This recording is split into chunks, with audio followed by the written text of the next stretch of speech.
The week before Christmas, Tekamah, Nebraska, 1917. Stephen and Ruby Chatt welcomed a son, Robert. Growing up in small-town Nebraska in the 20s and 30s, Bob lived a pretty normal life inside the city limits of Tekamah. As most small-town kids, he participated in all of the popular sports, but he gravitated towards the local swimming pool. He earned money as a lifeguard on weekends during the summer. He had swim meets at neighboring pools, including one only 14 miles to the west in Oakland, Nebraska. After his high school graduation in 1935, Bob went from being a Tekamah Tiger to a Nebraska Cornhusker. At the age of 18, Bob was excited to get his first taste of college life. He experienced many things, joined the Phi Gamma Delta fraternity, and signed up for ROTC. As part of the intramural track team, he ran sprints and hurdles. He and a group of friends would travel to watch Cornhusker football and even traveled to Colorado for spring break. Bob did not have a lot of spare time, but still took a part-time job as a lifeguard, which he was already very good at, for the men's intramural water polo matches. During the breaks, he would jump into the pool himself. The coaches would watch him and soon realized that Bob Chatt could outswim many of the athletes on the team. Bob joined the team and represented Nebraska throughout the Midwest and the Big Six Conference as a sprinter. He also lettered. Bob was building a path to becoming an all-star collegiate swimmer and also earning a degree in economics. College life was great for Bob Chatt, and he was oblivious of what was happening 6,200 miles away. It would change the lives of thousands, and his.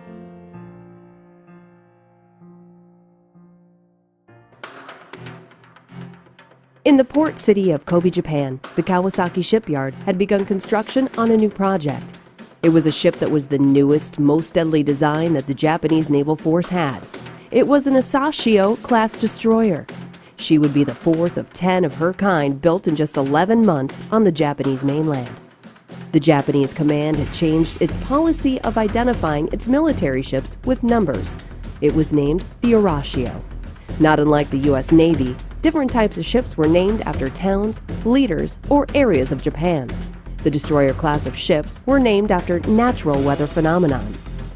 The names sounded menacing to those that did not speak the language, but the Japanese invasion force found peace in their definitions. To the rest of the world, they were the Oshio, Natsugumo, Kasumi, Yamagumo, Asagumo, and Arashio.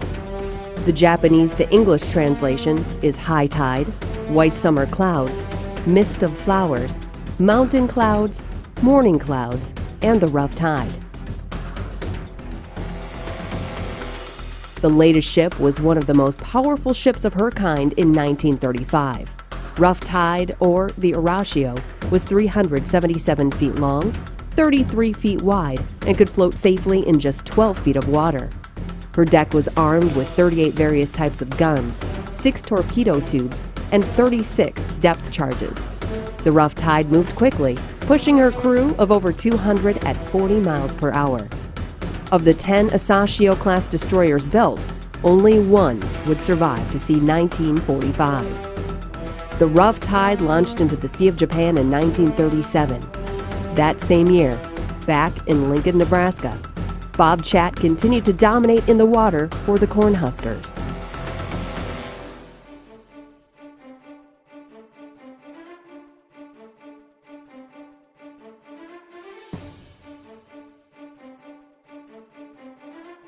The political scene throughout the world in 1941 was a stick of dynamite just waiting for someone to light a match.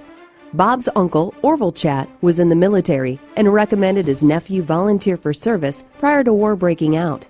This is proven with a quote from Bob's children.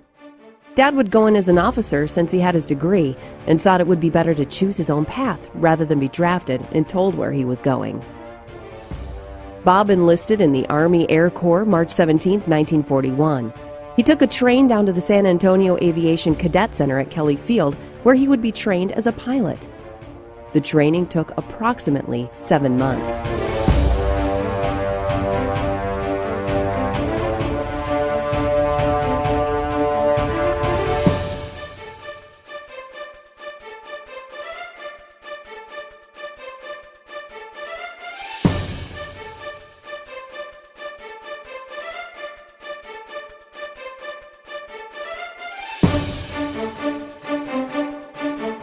On November 8th of that same year, he completed his 200 hours of solo flight training, and he became Army Air Force Lieutenant Robert Chatt. He received his flight wings and his orders to take command of a B-25 bomber. Still unsure of where he would end up, he was transferred to San Diego, California to await further instructions. On November 20th, 1941, he boarded a ship bound for the South Pacific. While in transit, the Japanese attacked Pearl Harbor on December 7th. War was declared by the United States on Japan. Chatt's ship changed path and sailed towards Australia, with its final destination being Port Moresby, New Guinea, on a joint airbase shared by the Royal Australian Air Force. As Chatt settled into his new life in the South Pacific, the Japanese destroyer, the Rough Tide, was floating off the shores of the Philippines. The two were once over 6,000 miles apart. Now they were only 1,800 miles apart. Over the next 2 years, the pilot and the destroyer would wage a brutal attack on their enemies. Chatt would fly several dozen bombing missions throughout the New Guinea region. The Rough Tide would protect convoys and assist in the siege of Corregidor and the Battle of Midway.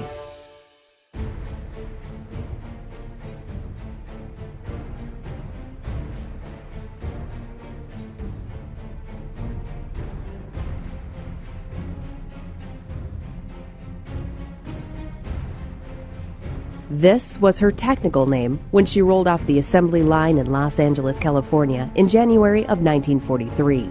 North American B-25 C-1, serial number 41-13088 mid-range bomber. After the long boat ride, she was assigned to the 5th Air Force 3rd Bombardment Group based out of Charters Tower, mainland Australia. She was named the El Diablo III. The Diablo flew multiple bombing missions in Australia, but there were bigger plans, not only for the plane, but also for the B-25 fleet. The fleet needed to be retrofit. It was a conventional bomber that attacked at 8,000 to 10,000 feet. It needed to be used as a low-level attack plane of 8 to 10 feet.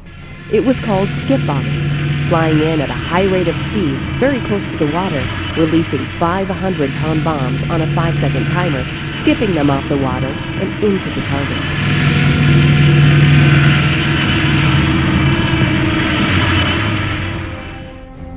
The plexiglass nose cone was replaced with metal. In place of the bombardier sights, there were 4 more 50 caliber machine guns added that were controlled by the pilot. The crew was also cut down from 5 to 3, the pilot, co-pilot, and top gunner. In February of 1943, after being converted to a skip bomber, the El Diablo III was reassigned to the 90th Bombardment Squadron at Port Moresby, New Guinea, and to pilot Lieutenant Robert D. Chatt. He had adorned her nose with shark's teeth and renamed the B-25 Chatterbox. Let's not forget about the Rough Tide. It was reassigned on February 25, 1943 to protect Japanese invasion force troop transports. They were running from the nearby island city of Rabaul to an area on the island of New Guinea, the eastern port city of Lae. The Japanese were attempting to move a large number of troops into the jungle in that area. They were trying to conquer that region. A rare occurrence happened late in the day on March 2nd. All of the Port Moresby command staff and pilots were called together for a briefing. They had received word of the Japanese plan to move farther into New Guinea, less than 190 miles away.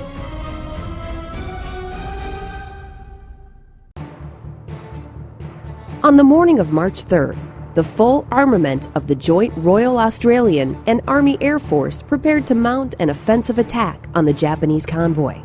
They left the ground with A-20 attack bombers, B-17 high-altitude bombers, B-24 mid-range bombers, Australian Beaufighter light bombers, and 12 B-25 skip bombers.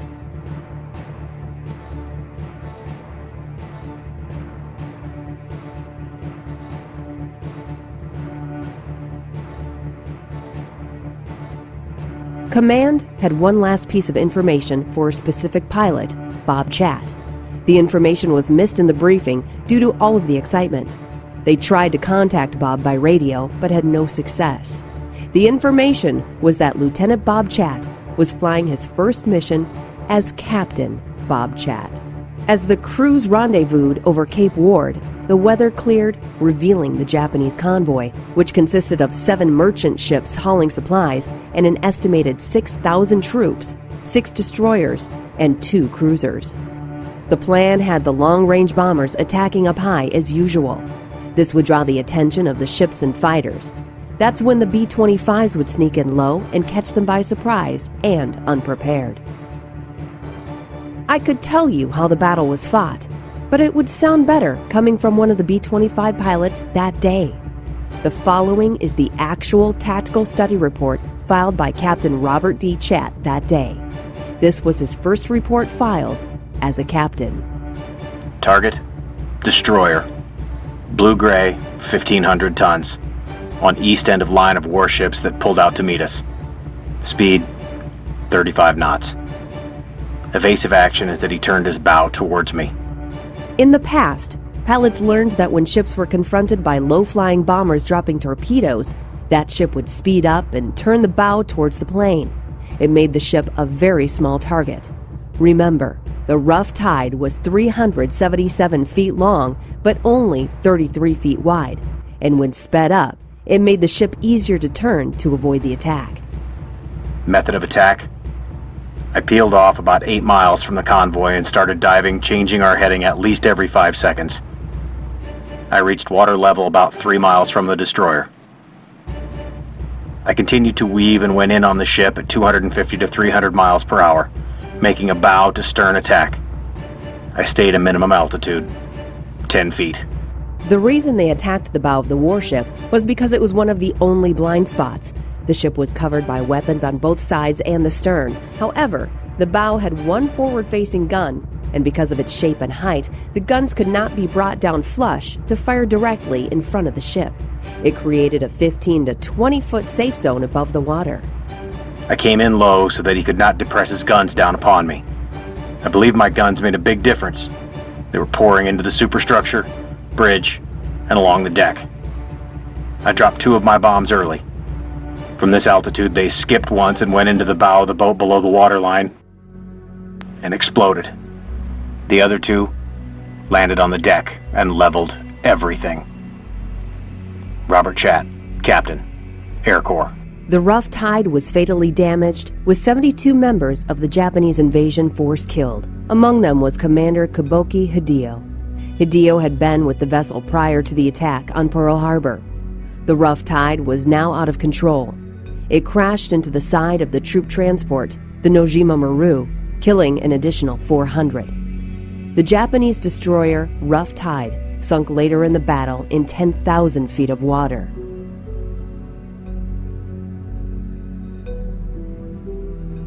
The Chatterbox met its fate the next month, not in a glorious battle defending our freedom, and not with Bob Chatt at her controls. On April 16, 1943, it took off near Port Moresby at 9 a.m. to test the bomber's engines after a repair and failed to return. The mechanics took it up to test it.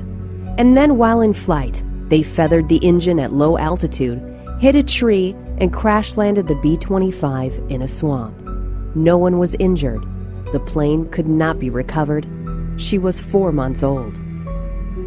Captain Robert Chatt flew 64 missions in the South Pacific, receiving countless awards and medals for his amazing talent and bravery, including the Distinguished Flying Cross.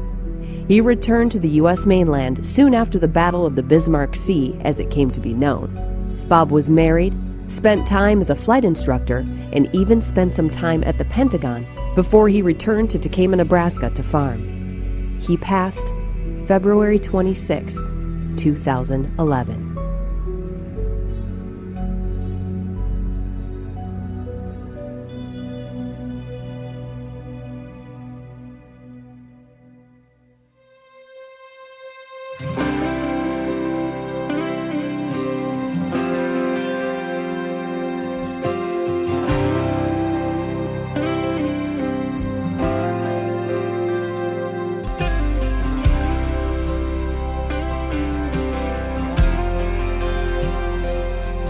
There's a bunch of old barns on a farm sitting up on the hill, and a rusty old tractor that sits by a field that it used to till.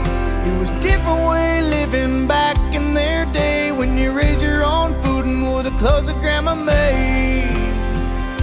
And still they had plenty, and they had to be tough just to get through the Great Depression.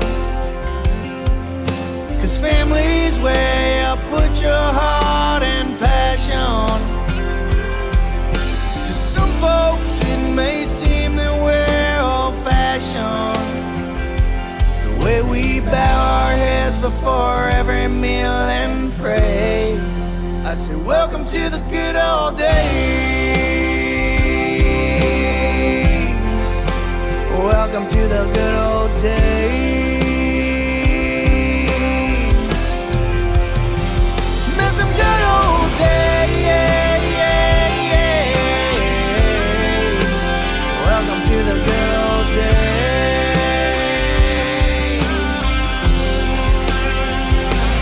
Yeah.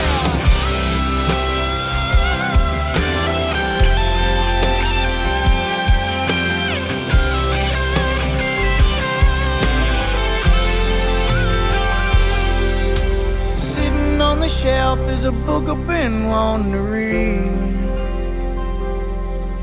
It's gotta be better than what I've been seeing on my TV.